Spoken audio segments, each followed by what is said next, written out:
Primer libro de Samuel, capítulo 26, versículo 25. Cuando lo tenga, diga amén. Antes de dar comienzo, vamos a elevar una oración al cielo.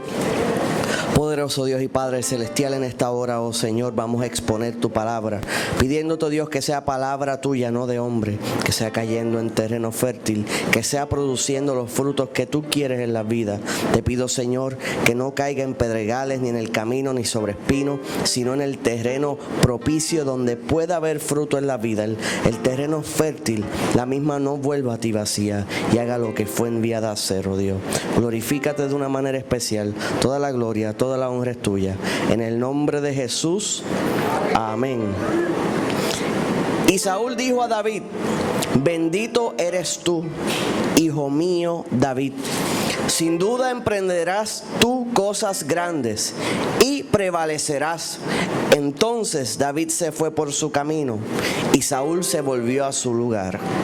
Dele la mano al que está a su lado y dígale el tema en esta mañana: el enemigo lo sabe.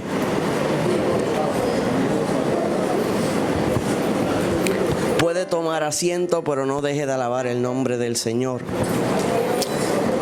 Repítale el tema al que está a su lado. El enemigo lo sabe. Ahora, cuando leemos esta historia o esta palabra que acaba de ser leída en el primer libro de Samuel, dice, y le leo una vez más: y Saúl dijo a David: bendito eres tú, hijo mío David. Sin duda emprenderás tú cosas grandes y prevalecerás. Entonces David se fue por su camino y Saúl se volvió por su lugar. Y cuando analizamos y comparamos la vida de Saúl y la vida de David, ambos tenían tendencias constantes.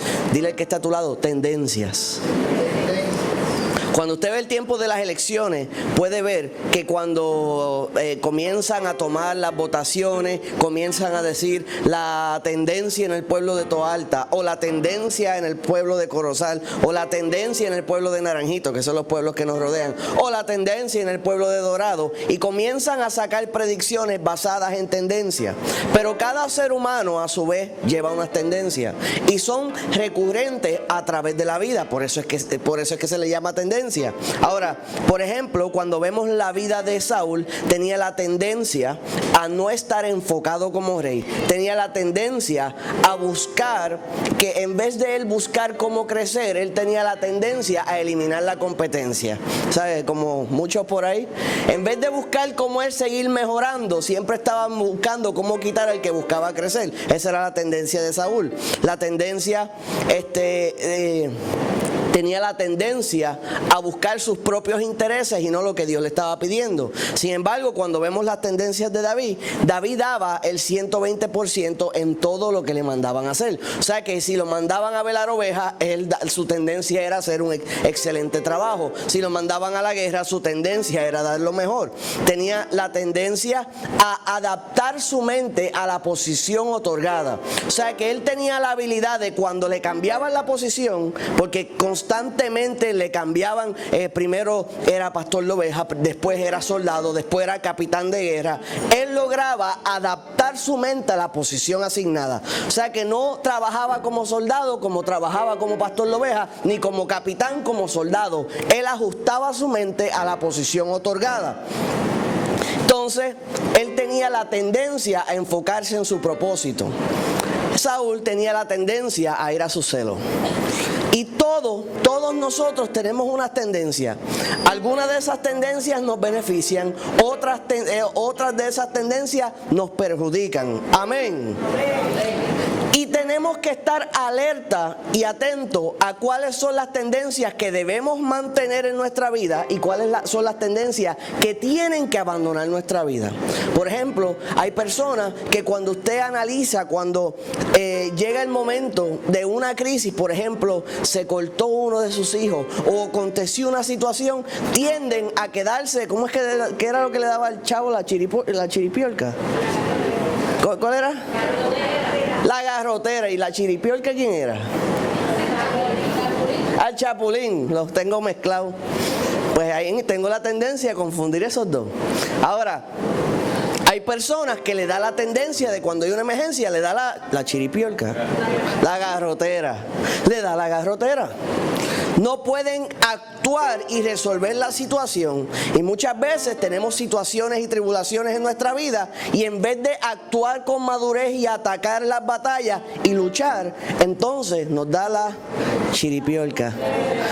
Me la cambiaron. ¿Están correctas? Pues vamos con cualquiera. Le da la chiripiorca. Olvídate de eso, las dos son lo mismo. Eso dijo Luis. Cuando viene el momento de la lucha, nos detenemos, no procedemos.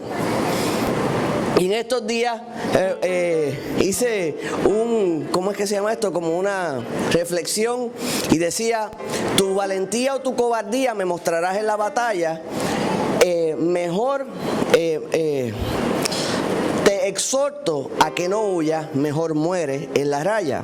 O sea que en la batalla cada cual va a demostrar su verdadera naturaleza. Si usted le pone un casco de guerra y lo llevan a la zona de Irak o Afganistán y está en el medio de la batalla, su naturaleza va a salir a reducir. Y muchas veces esas naturalezas nos van a sorprender. Pero ahí es que vamos a descubrir quién es quién. Y en nuestras batallas diarias nos vamos a demostrar a nosotros mismos, vamos a confirmarle a Dios y vamos a confirmarle al pueblo quiénes somos. Amén. Ahora, cuando analizamos, leyendo esta historia, previo a esta conversación donde Saúl está dándole estas palabras bonitas a David, vemos que dice, y vinieron los cifeos, sí, feo, a Saúl en Gaba, diciendo, ¿no está David escondido en el collado de Aquila, al oriente del desierto? Le están haciendo una afirmación. A Dios, ¿no está David oculto, escondiéndose en el collado de Aquila? En el desierto, Saúl entonces se levantó y dice, y descendió al desierto de Zif, llevando consigo 3,000 hombres escogidos de Israel para buscar a David en el desierto de Zif. O sea que previo a la conversación que vemos que el rey Saúl le declara, ay, tú sabes que tú eres tan bueno y que vas a ser exitoso en todo lo que hagas. Previo a eso, el rey Saúl había salido con 3,000 hombres al collado donde David le declararon que David estaba para saludarlo, para decirle hola. Iba directamente para ejecutarlo, aniquilarlo, eliminarlo, asesinarlo. Era toda su intención. Y no fue con uno, no fue con dos, no fue con tres, sino que fue con 3,000 hombres para ejecutar sus planes. Ahora, la palabra nos enseña que David tenía alrededor de 600 hombres aproximadamente. O sea que le estaba llevando, David y su ejército tenía que cada uno de ellos matar a 5 para poder ganar. O sea que por cada hombre que David tenía, Saúl tenía ¿cuánto? 5. Iban directamente, como estábamos diciendo, pues a asesinar a David. Ahora, cuando vemos el collado de Aquila, es una montaña no muy grande para tanta gente, ¿sabes? Cuando tú observas en donde está ubicada esa montaña, no es una montaña muy grande. Y Aquila significa oscura. ¿Por qué? Porque la montaña cuando se eleva hace una sombra y como un valle oscuro alrededor, por eso se le llama así. Y la montaña no es grande, es pequeña, pero está llena de cuevas por todas partes. O sea que es como muchos laberintos. Una montaña rocosa llena de escondites por todas partes, pero no es muy grande. Y estamos hablando de 600 de David, 3,000 de Saúl, 3,600 hombres en una montaña no muy grande. Entonces, la palabra nos enseña, le estoy diciendo esto para que pueda comprender el contexto de la historia, dónde estamos parados. Tenemos una montaña no muy grande que está llena de hoyos por todas partes. Tenemos 600 hombres escondidos en esos huecos, en esas cavernas, que son los siervos de David. Y tenemos 3,000 sitiando la montaña, buscando la muerte de un hombre. Ahora, ciertamente, también el enemigo de vuestras almas está buscando nuestra muerte. Nos sitea donde quiera que estamos, ¿sabe? Y usted pensaría que no lo acechan, que no hay nada contra usted, pero el enemigo no quiere que lo que Dios dijo de ti se cumpla. No quiere.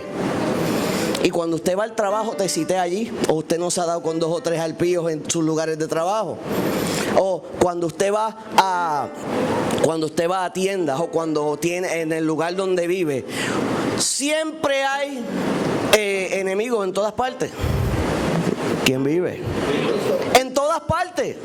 A donde quiera que usted va, hay oposición. Y la única manera que usted puede evitar tener enemigos en su vida es no viviendo. Porque siempre van a estar presentes en todas partes. En todas partes. Cada decisión va a haber gente de acuerdo y gente en desacuerdo. Gente a favor y gente en contra. Siempre vas a tener algunos a tu favor y algunos en tu contra. Pero tienes que aprender a lidiar con eso y saber que el que está dirigiendo tus pasos es el Señor. Amén. Porque entonces cuando es el Señor el que te está guiando, Dios te está favoreciendo y todos los demás son enemigos de Dios. Pero cuando estás haciendo lo incorrecto, no puedes llamar a los demás enemigos de Dios. Saúl no podía llamar a David enemigo de Dios. Sin embargo, él era el rey. ¿Quién vive? Entonces, dice la palabra, Saúl se levantó y descendió al desierto de Zif. Entonces, dice la palabra que él tenía soldados escogidos de Israel para buscar a David. Y acampó Saúl en el collado de Aquila, estando al oriente del desierto junto al camino. Y estaba David en el desierto y entendió que Saúl le seguía en el desierto. Él no lo vio, pero comprendió. Se escucha ruido, hay paso. Saúl tiene que estar por ahí. ¿Qué me enseña esto de David? David siempre estaba alerta. David siempre estaba alerta. Siempre. O sea, no se dormía un rato y decía, vamos a cogerlo suave. Siempre estaba en posición de guerra. Siempre estaba listo. Mi pregunta es, ¿tú siempre estás listo? ¿Tú siempre estás listo? ¿Tú siempre estás listo? Porque no puedes permitir que el enemigo te ataque de sorpresa. Tú tienes que saber su llegada de antemano. Tú tienes que estar posicionado y comprendiendo. Como familia, usted fácilmente identifica los eslabones débiles. ¿Sabe qué es un eslabón débil, verdad? Las personas menos fortalecidas en la familia. Y va a entender que la mayoría, que el enemigo se acerca a atacar a los más fuertes, a los más débiles. Para alcanzar a los más que. Pues ya usted sabe de antemano por dónde él va a buscar atacar y va a estar alerta y teniéndolos en oración constantemente. Y tu mirada va a estar puesta en el Señor, pero alerta. Puede entrar por aquí, puede entrar por aquí, puede entrar por aquí. Y cuando usted está alerta a él hacer el mínimo movimiento, usted ataca antes que él. El problema está cuando usted se lo olvida que está en un campo de guerra. Se le olvida que somos soldados constantemente y este mundo es el campo de batalla y siempre tenemos que estar puestos sobre vuestros pies. De hecho, usted como creyente tiene que dormir con su armadura puesta. No estoy hablando que se duerma vestido, ¿sabe? Armadura puesta significa con la cobertura del Dios Todopoderoso. Usted está despierto con su armadura y duerme con su armadura. Camina con su armadura, se baña con su armadura. En ningún momento usted deja de ser soldado de Cristo. Amén. Como que no le gustó eso. Pero el que no tiene la armadura, el enemigo lo va a atacar cuando no la tiene y va a sufrir las consecuencias, ¿sabe? Por eso tenemos que tener nuestra armadura puesta en todo momento. Y el Señor nos enseña a través de la historia de David que él estaba alerta. Y tan pronto Saúl llegó, ya él lo sentía en su espíritu. Está por ahí. Llegó por ahí. Entonces, y acampó Saúl en el collado de Aquila, estaba junto al camino, y estaba David en el desierto, y entendió que había llegado. Por tanto, envió espías y supo con certeza que Saúl había venido. Cuando el enemigo daba un paso, ya David había dado dos. Saúl llegó con su ejército, pero David, siendo más sabio, no fue buscándolo, envió espías. Verifícame por dónde entró. Verifícame en dónde están acampando. Verifícame cuál es su estrategia. Verifícame cuántos hombres trajo. Verifica cuáles son los planes. Él no fue y se tiró de pecho a la guerra, sino que buscó las estrategias de cómo identificar y ganar ventaja por conocimiento. ¿Quién vive? Y es que en la guerra el que gana es el que tiene el mayor conocimiento. La guerra es más, se gana aquí, no con los puños. ¿Quién tiene la mejor estrategia? ¿Quién pensó adelante? ¿Cómo estamos listos?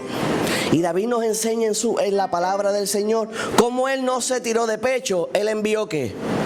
¿A quién envió? Espía. Estudió antes de hacer. ¿Usted ha visto un doctor que no haya estudiado? Salen en las noticias a cada rato. Un abogado que no haya pasado reválida, no estudió. Un piloto que no haya tenido ninguna enseñanza como piloto. Porque es el conocimiento el que nos da la ventaja en la batalla. De hecho, eso nos demuestra que quién era mejor rey, Saúl o David. ¿Por qué? Porque David se iba con conocimiento y sabiduría y Saúl reinaba con sus emociones. Gloria a Dios. ¿Quién vive? Estoy modesto, vamos allá. Me sacó por el techo, zumbo la lanza. Reaccionaba por impulso, no por conocimiento. Reaccionaba por lo que le salía y no analizaba antes de actuar muy bien. Y se levantó David y vino al sitio donde Saúl había acampado, y miró David el lugar donde dormía Saúl y Abner, hijo de Ner, general de su ejército. Y estaba Saúl durmiendo en el campamento y el pueblo estaba acampando en derredor. Saúl estaba buscando a David, pero David sabía en dónde estaba durmiendo Saúl. Porque mientras Saúl dormía, David estaba alerta. Y tú estás dormido, estás despierto. Porque el que duerme está en desventaja. Pero el que está alerta está mejor posicionado. Porque el que está dormido no puede alzar el brazo. El que está dormido no puede alabar. El que está dormido no puede caminar. Pero el que está despierto puede hacer todas estas cosas. Y dice la palabra: entonces David fue y buscó a dos. Dijo a Ahimelech Eteo y a Abisai, hijo de Sarbia, hermano de Joab: ¿quién descenderá conmigo al campamento de Saúl? Y dijo Abisai: yo descenderé. Cuando usted lo saca a número, si David bajaba con sus 600 hombres, dijimos que ¿cuántos le tocaba matar por hombre? 5. Pero entonces David buscó a dos, a Ahimelech y a Abisai, y le dijo: ¿cuál de ustedes dos desciende conmigo? No quiero a los dos, quiero a uno de ustedes dos. Y entonces la palabra nos enseña que Abisai dijo: yo descenderé contigo. No dejó hablar al otro. Y las probabilidades cambiaron, porque ahora le tocaban 1500 a cada uno. Ya no era uno por cada 5, ahora eran 1500 por cada uno, porque eran 2 contra 3000 soldados. Hay que ser bravo, ¿verdad? Es un cambio dramático. No voy a bajar con todo el ejército, voy a bajar con uno. Y entonces David dijo: pues Abisai fueron de noche al ejército, y he aquí Saúl estaba tendido durmiendo en el campamento, y su lanza clavada en la tierra a su cabecera, y Abner y el ejército estaban todos tendidos alrededor de él. Abner era el capitán de guerra de Saúl, estaba durmiendo. Cuando los capitanes se duermen, cuando los reyes se duermen. Pero entonces entra, David entra con ese campamento dormido. Están ahí todos descansando. Pero usted analice la valentía que tienen que tener estos dos hombres. Y cómo caminaban como corderitos por allí. ¿Usted se imagina? 3000 hombres asignados a tu muerte, y tú estás caminando donde todos están durmiendo. ¿Se puede hacer ruido o no se puede hacer ruido? Ningún ruido. Y ir caminando hasta la tienda o a la casa del que principal de ellos, que es el rey. Y dice la palabra que allí estaba la lanza del rey. Y esta lanza del rey y David tenían historia, ¿sabes? Porque esa lanza había sido lanzada anteriormente en más de una ocasión para asesinar a David. O sea que esa lanza estuvo a punto de atravesarle la vida a David en más de una ocasión, y allí estaba al lado del que se la lanzó. ¿Quién vive? Y a su nombre. Y eso demuestra que cuando Dios tiene un propósito, no hay lanza que te detenga. No hay persona que se levante el que te detenga. Porque es que tu propósito te ala, tu propósito te impulsa. De hecho, el enemigo, en este caso que es Saúl, sabía claramente quién sería el próximo rey. Visualice esto por los ojos del profeta Samuel. Samuel ungió a Saúl como rey.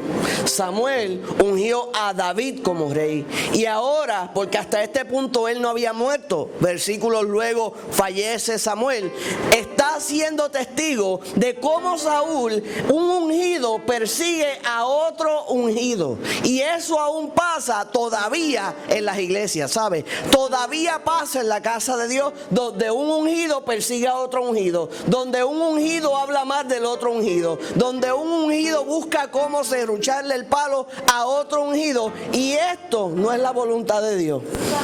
Y nos enseña que el que persigue caerá, y el que es obediente ascenderá aún más alto. Y el reino del que perseguía viene a ser del reino del que es perseguido. O sea que el que comienza a odiar a otro pastor, lo que no sabe es que lo que es de él va a pasar a ser de su enemigo. Pero ¿por qué pasan estas cosas? ¿Por qué el enemigo te ataca? Porque es que él sabe lo que Dios va a hacer. Porque las cosas que van a acontecer en lo natural, primero se saben en lo espiritual.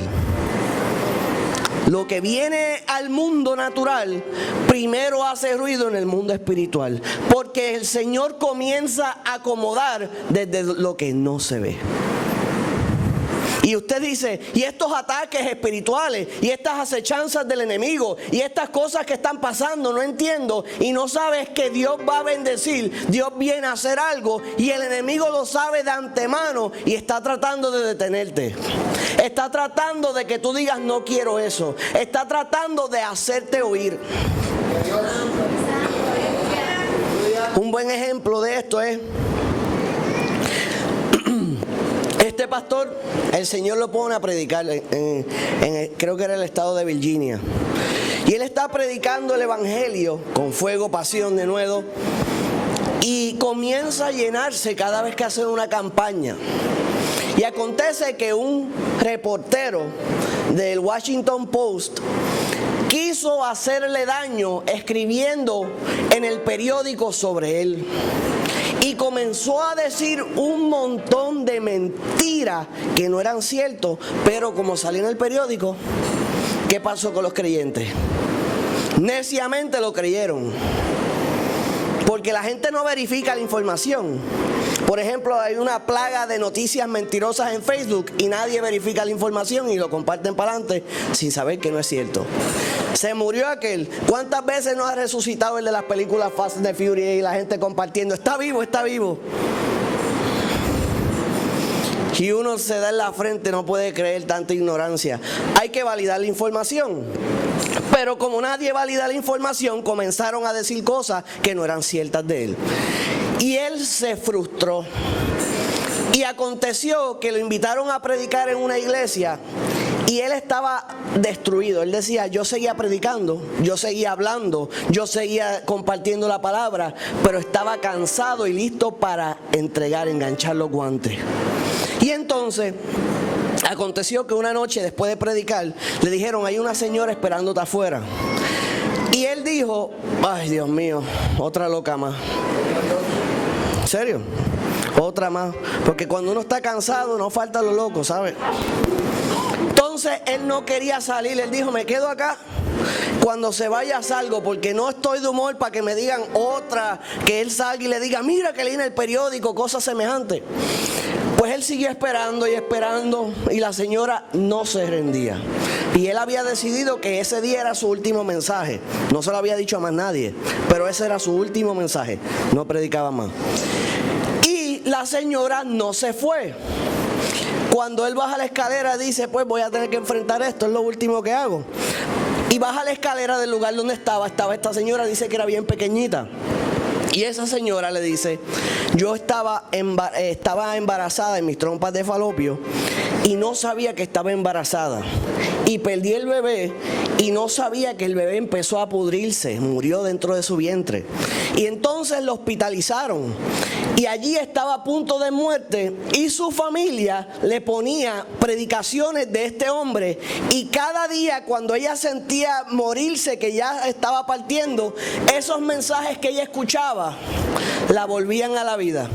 Dijo que estuvo escuchando predicaciones de él por semana y que le dice, gracias a ti estoy viva. Y él comprendió que no era por él, sino la palabra que el Señor le había dado. Pero esto fue lo que lo sacudió. Le dijo, recuerda que el Señor te llamó a predicarnos a nosotros, no a ellos. Tu mensaje no es para los periodistas, tu mensaje es para el pueblo. Y ahí él entendió que le estaba prestando atención a los enemigos. Y el Señor lo había mandado a llevarle palabra al pueblo. No se rindió y continuó. Y luego el Señor lo movió a Texas y a lo mejor lo conoce, se llama T.D. Jakes, el pastor T.D. Jakes, que se salvó por ese mensaje de esa mujer. Y usted a lo mejor ha visto todo lo que el Señor ha hecho en su vida, todas las grandes cosas que el Señor sigue haciendo, pero estuvo a punto de rendirse, porque el enemigo sabía lo que vendría y lo quería detener antes que lo hiciera. Dile al que está a tu lado, el enemigo lo sabe. Entonces, qué hermoso que cuando David clamó a uno respondió y Abner bajó con él y estaban en el ejército. Entonces dijo Abisai a David, hoy he entregado Dios a tu enemigo en tu mano. Ahora pues déjame que le hiera con la lanza y lo enclavaré en la tierra de un golpe y no le daré un segundo. Están en la tienda, está ahí Saúl dormido, está la famosa lanza que le había lanzado en más de una vez a David.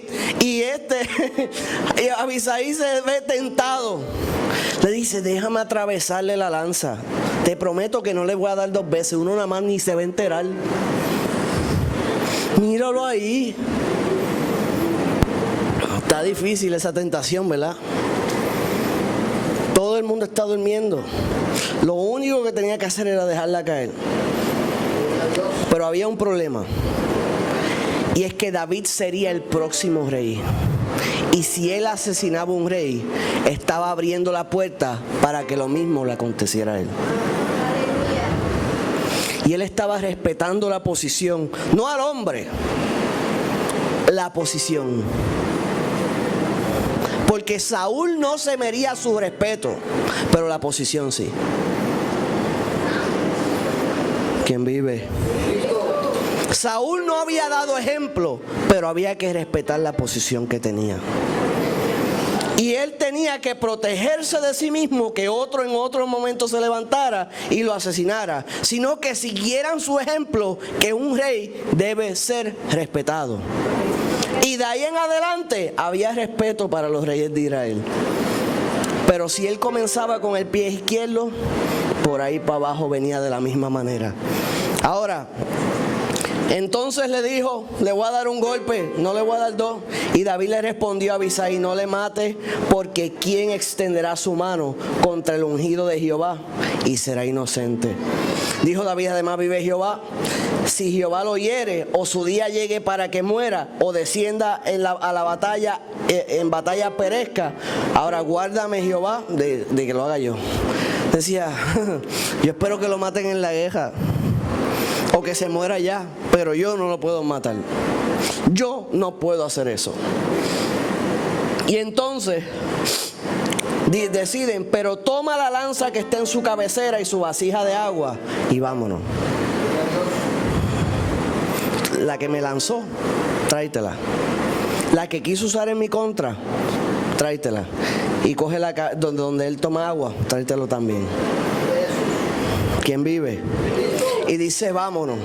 Y se llevó pues David la lanza y la vasija de agua que estaba en la cabecera y se fueron. Y no hubo nadie quien viese, ni entendiese, ni velase, pues todos dormían. Siempre un ejército. Mientras unos duermen, otros velan. Es crucial aún en este tiempo. Unos duermen, otros velan. Unos duermen y otros velan. Pero Saúl había llevado a su ejército a un punto de tal irresponsabilidad que cuando llegó la hora de dormir en el medio de la batalla, todo el mundo se acostó a dormir como si estuviera en el palacio. Y entonces no hubo nadie que viese, ni entendiese, ni velase, pues todos dormían, porque un profundo sueño había enviado Jehová y había caído sobre ellos. Ellos habían sembrado y estaban segando. ¿Usted cree que había cosas más importantes en el reino que estar detrás de David? Tenían a los filisteos en su contra. Habían otros reinos pendientes. Habían situaciones entre el pueblo. Y Saúl se había enfocado en su celo. Y hay gente que de esa misma manera está desenfocada, está mirando lo que no tiene que estar mirando, y lo que tiene que estar mirando se está cayendo. Santo, ¿quién vive? Cristo. Estás pendiente a lo que tiene el vecino y no estás pendiente a tus hijos. Estás pendiente a los hijos del vecino, pero no estás pendiente a los tuyos. Estás pendiente a lo que otro tiene, pero no haces para tú tener. Estás pendiente a otras a circunstancias, porque he escuchado personas cómo fácilmente resuelven los problemas de otros. Usted ha escuchado el refrán, como dice la Biblia: médico, sánate a ti mismo de tantos males que hemos oído. Pero hay muchas personas que se enfocan resolviéndole problemas a todo el mundo. No lo que Juanito tiene que hacer, no lo que aquel tiene que hacer, no lo que ella tiene que hacer. Pero ¿cuándo vas a atender lo que tú tienes que hacer? ¿Cuándo vas a atender tu relación con el Señor? ¿Cuándo vas a atender tu profesión? ¿Cuándo vas a atender tu marido? ¿Cuándo vas a atender a tu esposa? ¿Cuándo vas a atender a tus hijos? ¿Cuándo vas a atender tú lo que a ti te corresponde? ¿Y cuándo vas a parar de estar resolviendo las situaciones de boca? Es una tendencia humana. Aún en un mensaje, el Señor quiere hablarte a ti y la mayoría de las personas se lo están acomodando a otros. Dios está buscando cómo hablarte a ti y tú estás pensando: ese mensaje es para la mujer mía. Y la mujer, que el Señor está azotando a ese marido mío. Está azotando a los hijos míos, qué bueno que los estruje bien estrujados. Otros peor están diciendo: está azotando a los hijos de Juanita por allá atrás, toma para que goce. Y no te das cuenta que te estaba hablando a ti, que te estaba corrigiendo a ti. Entonces te enfocaste tanto en el del lado, que si el del lado lo aplicó, se corrigió, pero tú saliste de la misma manera que entraste. Entraste perdido, saliste perdido. Pero te exhorto, cuando llegues a la casa de Dios, estés atento a lo que Dios quiere hacer contigo. No es que seas egoísta, pero si tú no sabes nadar, ¿a quién vas a salvar tú? No es que tú seas egocéntrico, pero si tú no estás derecho, ¿cómo vas a enderezar a otro? Y el principio es bíblico: mirar la paja de los ajenos cuando hay una viga de frente. Ahora, luego vemos que David se lleva esas cosas y dice: entonces David, al lado opuesto, se puso en la cumbre del monte a lo lejos, y habiendo gran distancia entre ellos, dio voces a David al pueblo. O sea, se fue de lejos, de una montaña a otra. Allá se paró a lo lejos y dijo David: ¿no eres tú hombre? ¿Y quién hay como tú en Israel? Adiós, Abner, tú no eres la gran cosa. Tú no eres el machote de Israel. ¿Por qué pues no has guardado al rey tu señor? ¿Por qué uno del pueblo ha entrado a matar a tu señor rey?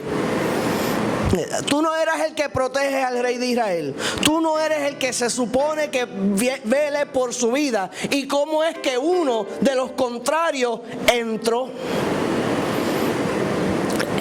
Esto has hecho y no está bien. Vive Jehová, que soy digno de muerte, porque no habéis guardado a vuestro Señor, al ungido de Jehová. Mira pues ahora dónde está la lanza del rey y la vasija del agua que estaba en su cabecera. Dice, mira, entramos hasta allá. Y conociendo Saúl la voz de David, dijo: ¿no es esta tu voz, hijo mío, David? Y David respondió: mi voz es, rey, señor mío. Y dijo: ¿por qué me persigues así, mi señor, a su siervo? ¿Qué he hecho? ¿Qué mal hay en mi mano? Ruego pues que el rey, mi señor, oiga ahora las palabras de su siervo. Si Jehová incita contra mí, acepte él la ofrenda. Mas si fuere hijo de hombre, malditos sean ellos en presencia de Jehová, porque me han arrojado hoy para que no tenga parte en la heredad de Jehová, diciendo: ve y sirva a dioses ajenos. No caigas pues ahora mi sangre en tierra delante de Jehová, porque ha salido el rey de Israel a buscarme, a buscar una pulga, así como quien persigue una perdiz por los montes. Dice: tú eres el rey de Israel. ¿Qué tú haces buscando una pulga por el monte? Y él se está refiriendo a sí mismo a una ¿qué? Él se está autodesacreditando. Le está diciendo: ¿quién soy yo para que tú salgas? ¿Quién soy yo?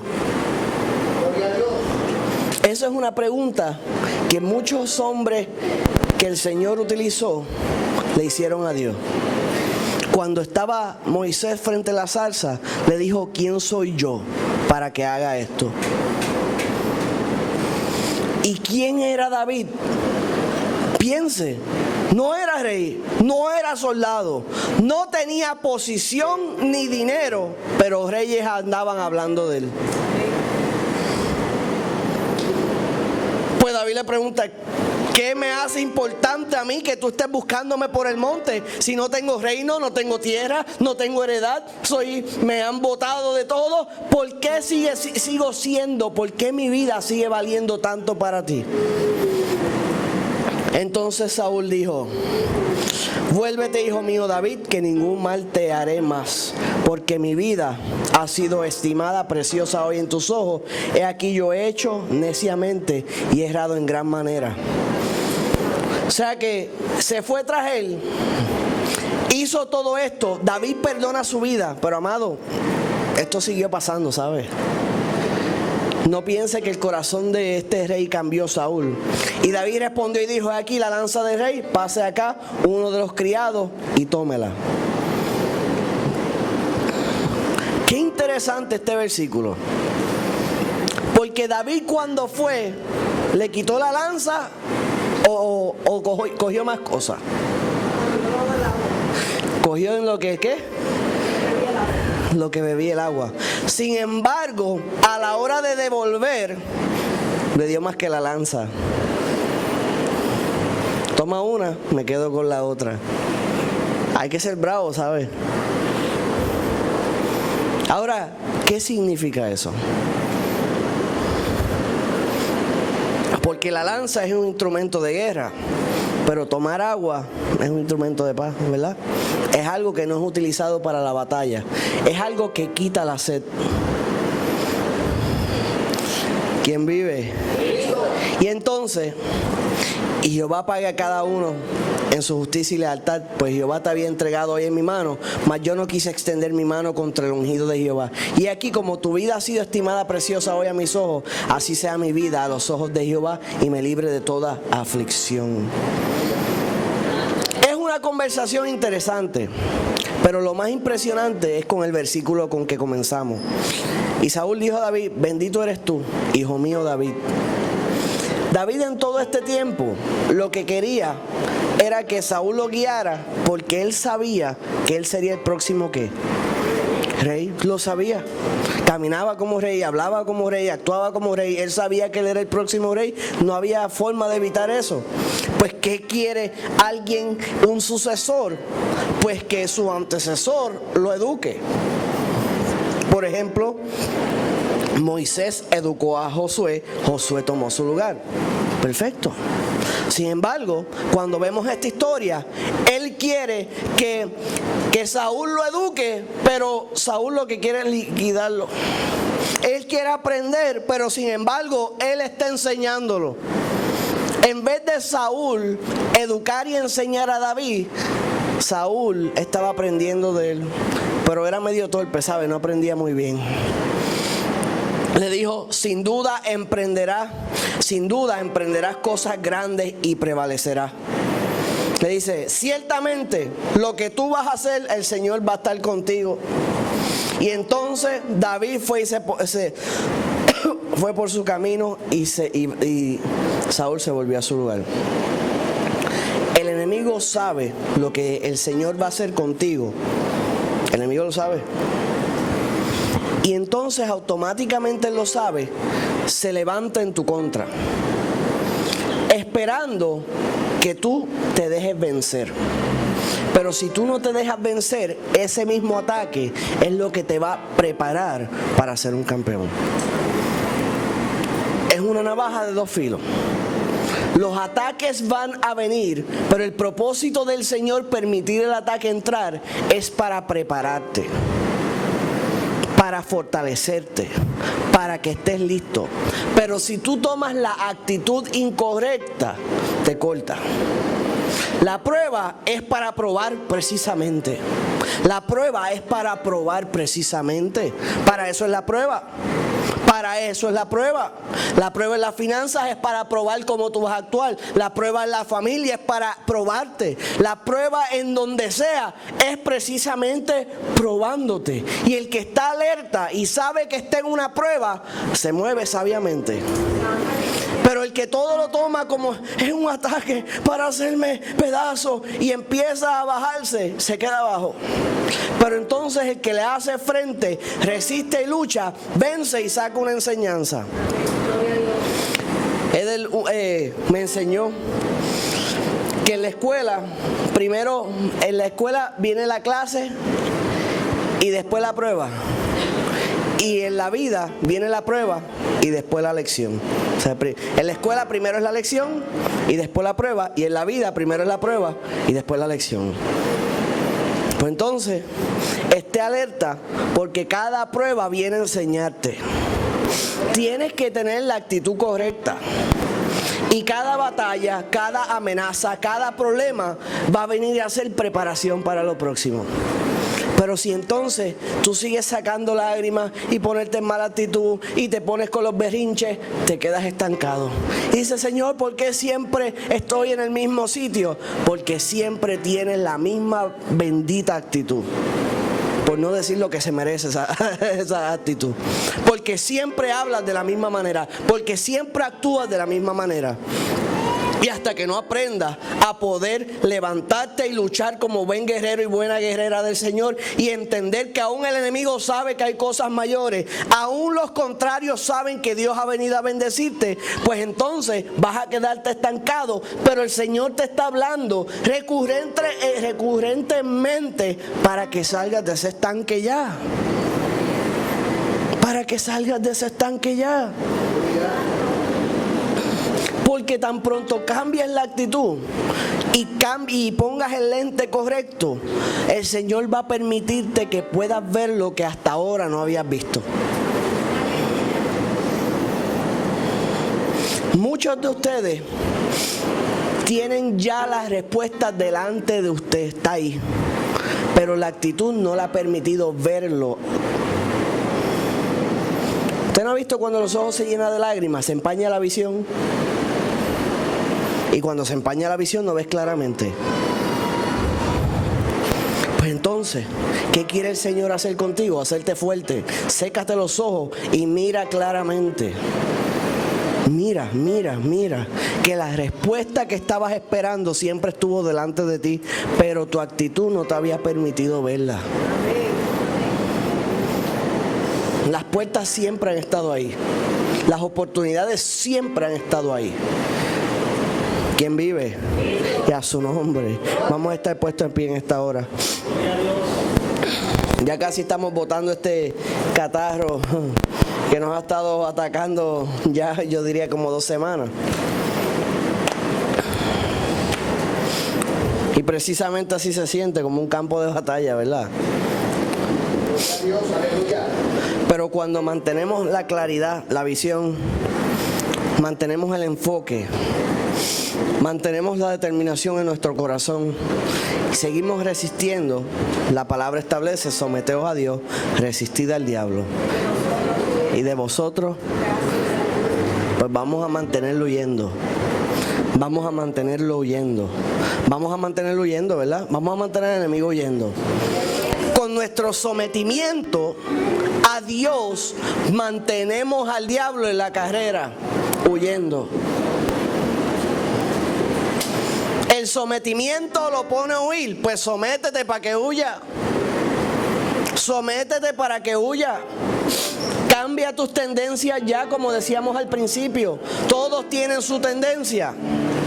Hay tendencias positivas, hay tendencias negativas. Si son tendencias positivas, mejóralas más. Si son tendencias negativas, pues hay que cambiar esas tendencias.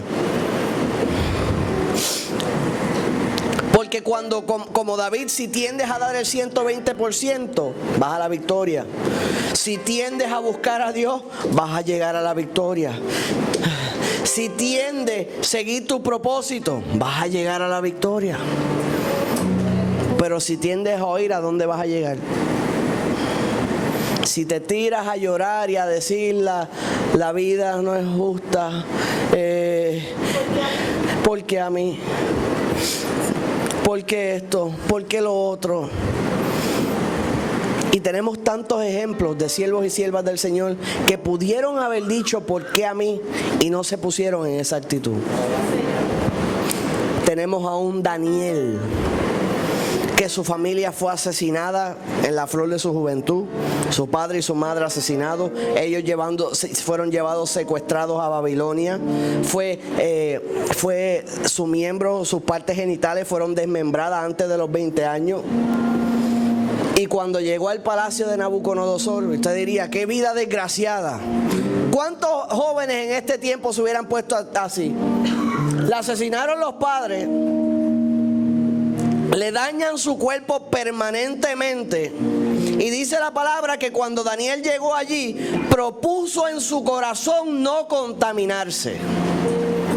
Mira qué actitud.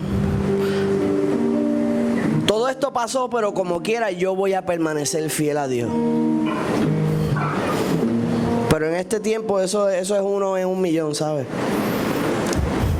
Usted puede ver, por ejemplo, a Esther, la reina, también huérfana. Podía decir, ay, el mundo es cruel, no tengo padres, pasó esto, pasó lo otro. Pero sin embargo, vemos que vino a ser la esposa del rey Asuero y salvó al pueblo de Israel. Y así una y otra vez, una y otra vez. Pasaron cosas desgraciadas en muchos siervos del Señor, pero tomaron la actitud correcta y en vez de soltar a Dios, lo abrazaron más fuerte. Poderoso Dios y Padre Celestial, en esta hora nos encontramos delante de tu santa y hermosa presencia. Te damos gracias porque has sido más que bueno. En esta hora hemos expuesto tu palabra, pidiéndote, oh Señor, que haya caído en terreno fértil, que produzca los frutos necesarios en la vida, que la misma no vuelva a ti vacía y haga lo que fue enviada a hacer, para tu gloria y tu honra. En el nombre de Jesús.